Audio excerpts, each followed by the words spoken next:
প্রিয় শিক্ষার্থীরা, কুয়াশাচ্ছন্ন এই শীতের হিমেল সকালে সবাইকে অনেক অনেক শুভেচ্ছা। আজকের ক্লাসে সবাইকে স্বাগতম। গতদিনে আমরা করেছিলাম যে অঙ্কগুলো, সেটা ছিল 16.2-এর 4-5 নম্বর। আজকে আমরা তারপর থেকে শুরু করব। তো তোমরা অনুশীলনী 16.2-এর 6 নম্বর অঙ্কটি লক্ষ্য করো। এখানে যে সমস্যাটি আছে সেটি হচ্ছে যে একটি আয়তাকার ক্ষেত্রের ক্ষেত্রফল 160 বর্গমিটার। যদি এর দৈর্ঘ্য 6 মিটার কম হয় তবে ক্ষেত্রটি বর্গাকার হয়। আয়তাকার ক্ষেত্রের দৈর্ঘ্য প্রস্থ নির্ণয় করো।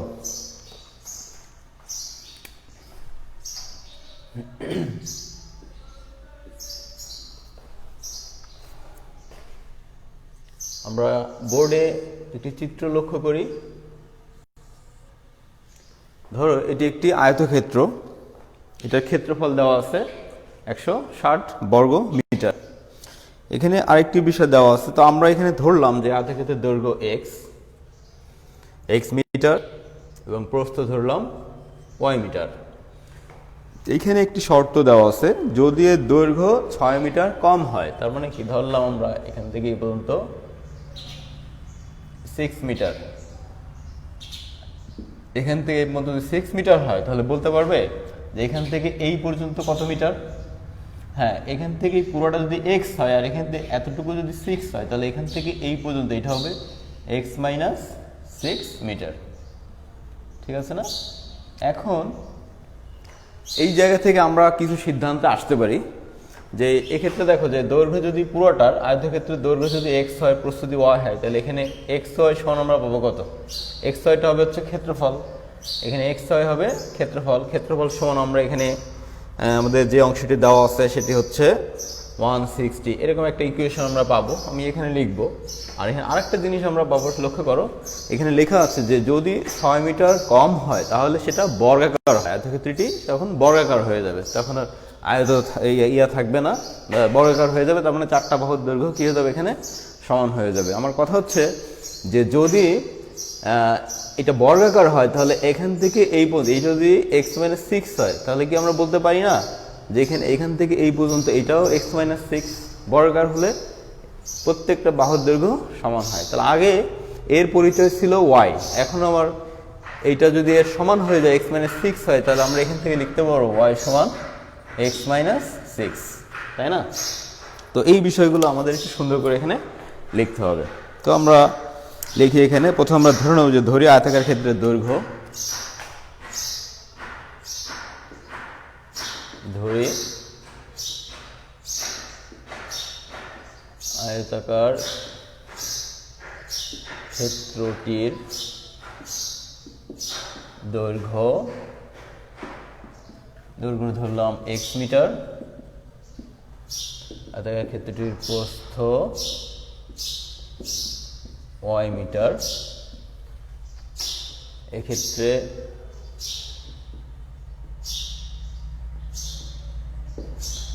ক্ষেত্রটির ক্ষেত্রফল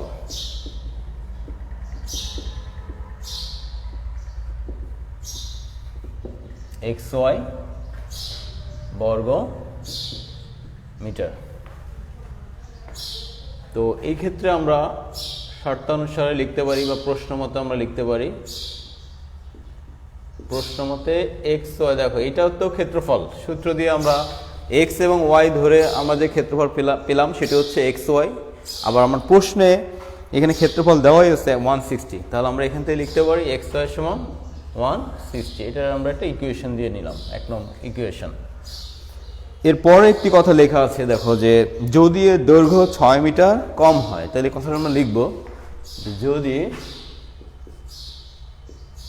ক্ষেত্রটির দৈর্ঘ্য 6 মিটার কম হয় তবে এটি বর্গাকার হয়। এক্ষেত্রে প্রস্থ y সমান এই যে বর্গাকার হলে এই ওয়াইটা আর এখানে x মাইনাস সিক্স সমান হয়ে যায়, এজন্য লিখলাম y সমান x মাইনাস সিক্স। এটাকে দাও ইকুয়েশন নাম্বার 2।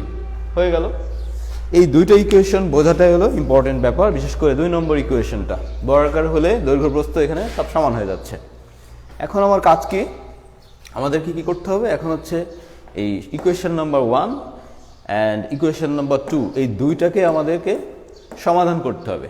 ঠিক আছে, এই দুইটা সমীকরণ থেকে আমরা দুইটা চলকে আছে এখানে এক্স আর ওয়াই, এই দুইটা চলকের মান আমরা এখান থেকে বের করব। ওকে, তো দেখো আমরা কীভাবে বের করি। আমরা এখানে অনেক পদ্ধতি আমরা জানি সমাধানের, প্রতিস্থাপন পদ্ধতি জানি, আমরা জানি অপনয়ন পদ্ধতি, বজ্রগুণ পদ্ধতি, বিভিন্ন পদ্ধতি আছে, গ্রাফ বা লেখচিত্রের মাধ্যমে সমাধান। তো আমরা দেখব যে সহজে কোনটা হয়। দেখো যে 2 নং সমীকরণ এখানে y সমান x মাইনাস সিক্স, এটাই আমরা যদি প্রতিস্থাপন করি খুব সহজ হয়। যে 2 নং সমীকরণের y এর এই মানটা আমরা যদি 1 নং সমীকরণে বসিয়ে দিই তাহলে খুব সহজে আমরা চলকের মান বের করতে পারবো। তাহলে এখন আমরা লিখব যে 2 নং সমীকরণের y এর মান 1 নং সমীকরণে বসিয়ে পাই। তাহলে এখানে x y এর জায়গায় আমরা y এর মানটি বসাবো, y এর মান x মাইনাস সিক্স 160, গুণ করো x স্কোয়ার মাইনাস 6x আর এটার এই পাশে নিয়ে আসো 160 ইকুয়ালস টু 0। এবার কি করবো বলো তো, হ্যাঁ মিডিল টার্ম ব্রেকআপ। নিয়মটা কি ছিল যে আমাদেরকে এমন দুটো সংখ্যা নির্বাচন করব আমরা যে দুটো সংখ্যা গুণ করলে এখানে 160 হচ্ছে, আর যোগ বা অথবা বিয়োগ করলে আমাদের এখানে 6 হয়। তাহলে দেখো যে 16 আর 10, x square minus 16x plus 10x minus 160 equals to 0। x square minus 16x plus 10x minus 160 equals to 0। আমরা এখানে কি করতে পারি, এই দুইটা অংশ থেকে দেখো যদি x কমন নেই তাহলে এখানে পাবো x মাইনাস 16, আর এখানে যদি আমরা 10 কমন নেই তাহলে হয় x মাইনাস 16 ইকুয়ালস টু 0। বা এখন এই পুরোটা থেকে আমরা লিখতে পারি যে x মাইনাস 10, x মাইনাস 16 এবং x মাইনাস 16 এই দুইটা থেকে একটা আমরা এখানে লিখতে পারি কমন নিয়ে। তাহলে আমরা এখানে কমন নিলে এটা থাকে এখানে x প্লাস 10 ইকুয়ালস টু 0। এখন যে এখানে দুইটা রাশির গুণফল এখানে আছে 0, তাহলে আমরা এখন কি করতে পারি, এখানে হয় এটার সমান 0 অথবা এটার সমান 0, আমরা এভাবে লিখতে পারি।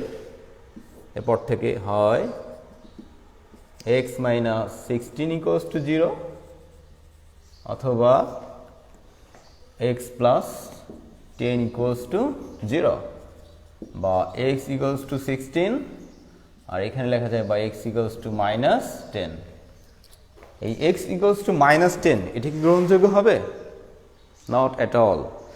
এখানে লক্ষ্য করো যে যেহেতু এটা ঋণাত্মক চলে এসেছে, তা আমাদের x এর আইডেন্টিটিটা কি, x হলো দৈর্ঘ্য, এখানে ধরা আছে দৈর্ঘ্য প্রস্থ এগুলো কখনোই ঋণাত্মক হতে পারে না, এজন্য আমরা লিখবো যে ইহা গ্রহণযোগ্য নয়, ইহা গ্রহণযোগ্য নয়। চাইলে আরো ডিটেল তোমরা লিখে দিতে পারো যে কারণ দৈর্ঘ্য বা প্রস্থ কখনো ঋণাত্মক হতে পারে না। তো x এর মান আমরা এখানে পেলাম হচ্ছে 16। এখন আমরা কি করব, x এর এই ভ্যালুটা, এই মানটা আমরা এখন যদি 2 নং সমীকরণে বসিয়ে দিই তাহলে খুব সহজে y এর মানটা পেয়ে যাব। তাহলে আমরা লিখি যে 2 নং সমীকরণে x ইকুয়ালস টু 16 বসিয়ে পাই। তাহলে এখানে কি আসবে, y ইকুয়ালস টু x এর জায়গায় আমরা যদি 16 বসিয়ে দিই মাইনাস 6 বা y ইকুয়ালস টু 10। তাহলে আমরা x এর মান পেলাম 16, y এর মান পেলাম 10। আমার প্রশ্ন ছিল যে আয়তাকারের ক্ষেত্রে দৈর্ঘ্য প্রস্থ নির্ণয় করো, তাহলে এটাই উত্তর। আমরা লিখতে পারি অতএব আয়তাকার ক্ষেত্রটির দৈর্ঘ্য 16 মিটার এবং প্রস্থ 10 মিটার। বুঝতে পেরেছো? ভালোভাবে তোমরা অঙ্কটি লক্ষ্য করো।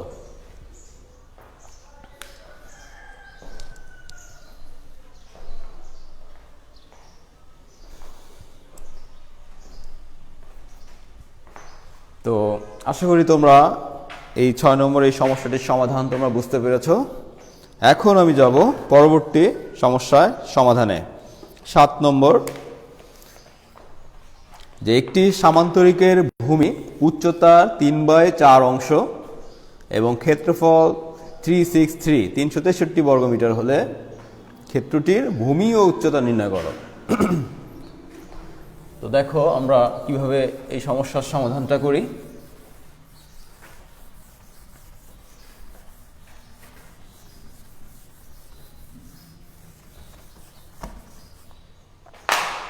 তো এখানে যে কথাটি আগেও বলেছি যে দেওয়া আছে ভূমি উচ্চতা 3/4 অংশ।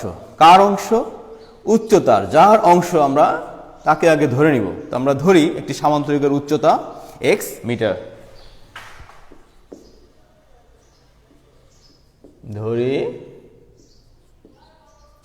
একটি সামান্তরিকের এখানে উচ্চতা ধরবো আমরা x মিটার। তাহলে সামান্তরিকের এখানে ভূমি আমরা যে বলেই দেওয়া আছে যে ভূমি হচ্ছে উচ্চতা 3/4 অংশ। তার মানে একবারে লিখে দিতে পারি 3x/4 মিটার। তাহলে সামান্তরিকের ক্ষেত্রফলের সূত্র আমরা কি লিখতে পারি? ভূমি ইন্টু উচ্চতা। এটা লেখা যায় অতএব সামান্তরিকের ক্ষেত্রফল, এক্ষেত্রে লিখি, এক্ষেত্রে সামান্তরিকের ক্ষেত্রফল সমান এখানে লিখতে পারি আমরা ভূমি গুণ উচ্চতা। তো আমাদের এখানে ভূমি আছে 3x/4 আর উচ্চতা এখানে x, এত বর্গ মিটার। এটা গুণ করলে আমরা পাবো 3x²/4 বর্গ মিটার। এই হচ্ছে আমাদের x ধরে, চলক ধরে আমরা ক্ষেত্রফল পেলাম 3x²/4 বর্গ মিটার। এখন আমার প্রশ্নেও দেখো যে ক্ষেত্রফল দেওয়া আছে 363 বর্গ মিটার। তাহলে আমরা কি লিখতে পারি? প্রশ্ন মতে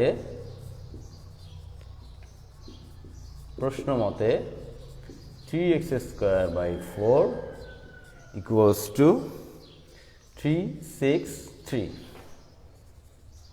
এখান থেকে আমরা ক্যালকুলেশন উভয় পক্ষকে যদি আমরা 3 দ্বারা ভাগ করি, রেজাল্ট আসবে x²/4 equals to 1 2 1।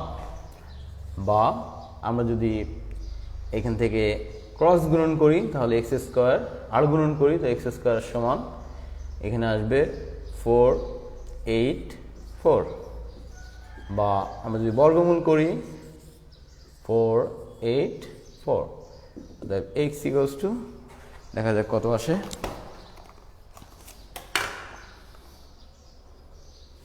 484 square root over 484 22। এই হলো x এর মান। তো এইটা হচ্ছে আমাদের উচ্চতা। আমাদের প্রশ্নেই বলা আছে যে উচ্চতা, ভূমি এবং উচ্চতা কত সেটা বের করতে। দেখো অলরেডি আমাদেরকে এখানে যে উচ্চতা আমরা ধরেছিলাম x, সেই x এর মানটা আমরা এখানে পেয়ে গেলাম 22 মিটার। তাহলে এখান থেকে আমরা লিখতে পারি যে অতএব সামান্তরিকটির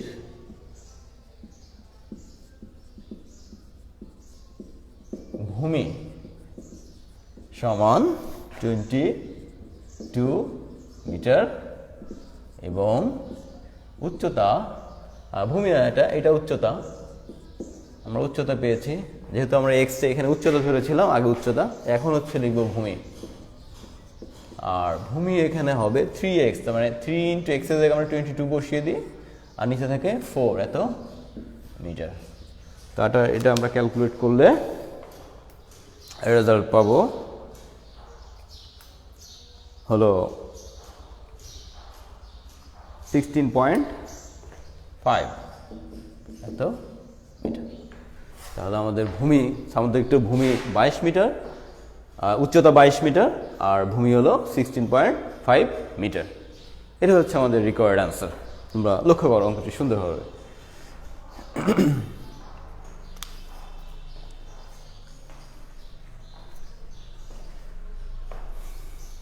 আশা করি তোমরা এই সমস্যার সমাধানটিও তোমরা ভালোভাবে বুঝতে পারলে। এগুলা অনেক বেশি বেশি প্র্যাকটিস করবে। এখন আমি পরবর্তী সমস্যার সমাধানে যাব।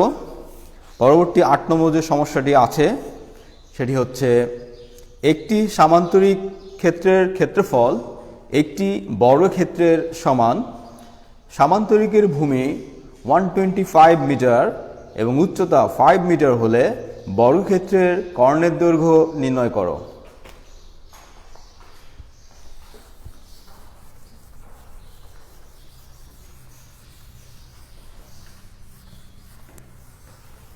তো এখানে আমাদের যে বিষয়টি দেওয়া আছে যে সামান্তরিকের ভূমি 125 মিটার এবং উচ্চতা 5 মিটার, এখান থেকে আমাদের অঙ্কটি করা শুরু করতে হবে।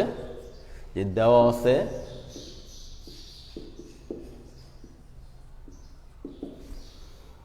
সামান্তরিকের ভূমি একটি সামান্তরিকের ভূমি 125 মিটার এবং উচ্চতা 5 মিটার। এখন এক্ষেত্রে ক্ষেত্রফল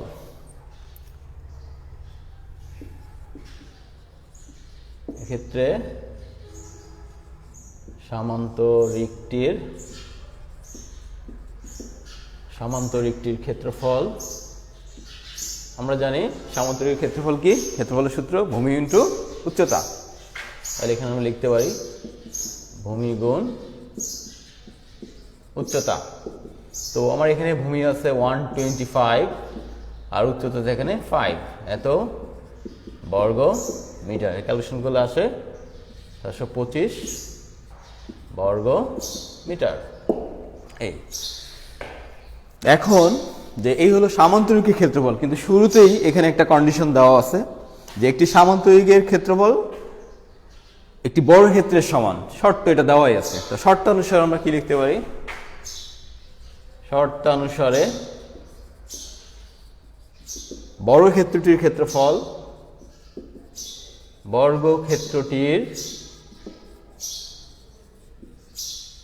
ক্ষেত্রফল 6 to 5 বর্গ মিটার। এখানে শর্তই দেওয়া আছে যে ক্ষেত্রে সামান্তরিকের ক্ষেত্রফল বর্গক্ষেত্রের ক্ষেত্রফলের সমান। কিন্তু আমাকে তো বের করতে হবে বর্গক্ষেত্রের কর্ণের দৈর্ঘ্য। তো এখন আমি কি করব? কর্ণের দৈর্ঘ্য বের করার আগে এই বর্গক্ষেত্রের যে ক্ষেত্রফল পেয়েছি এখান থেকে আমাকে বর্গক্ষেত্রের এক বাহুর দৈর্ঘ্য বের করতে হবে। কিভাবে? যে বর্গক্ষেত্রের ক্ষেত্রফল থেকে বর্গক্ষেত্রের এক বাহুর দৈর্ঘ্য বের করতে গেলে কি করতে হবে? বর্গমূল করতে হবে। ঠিক আছে? এটা সবসময় মনে রাখবে যে বর্গক্ষেত্রের ক্ষেত্রফল থেকে এক বাহুর দৈর্ঘ্য বের করতে গেলে সবসময় আমরা কি করব? বর্গমূল করব। তাহলে লিখি যে অতএব বর্গক্ষেত্রটির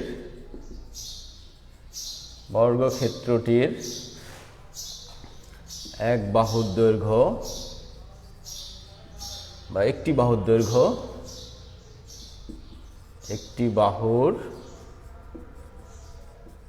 দৈর্ঘ্যটাকে আমরা এ দ্বারা প্রকাশ করি। এখানে স্কয়ার রুট ওভার 6 to 5 এখানে মিটার। তাহলে এটাকে যদি আমরা স্কয়ার করি রেজাল্ট আসবে 25 এত মিটার। ওকে, তো এখন বর্গক্ষেত্রে এক বাহুর দৈর্ঘ্য যদি আমরা পেয়ে যাই, এখন আমার প্রশ্ন আছে যে বর্গক্ষেত্রে কর্ণের দৈর্ঘ্য বের করো। তাহলে আমরা কর্ণের দৈর্ঘ্য কিভাবে বের করব? বর্গক্ষেত্রে কর্ণের দৈর্ঘ্য সূত্র আমরা সূত্র আকারে যদি সহজে লিখি সেটা হচ্ছে √2a। তাহলে লেখো যে অতএব বর্গক্ষেত্রটির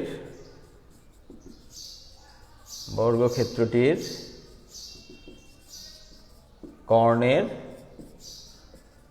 দৈর্ঘ্য সমান √2a এত মিটার। এখানে এর ভ্যালুটা আমরা বসিয়ে দিতে পারি 25 মিটার।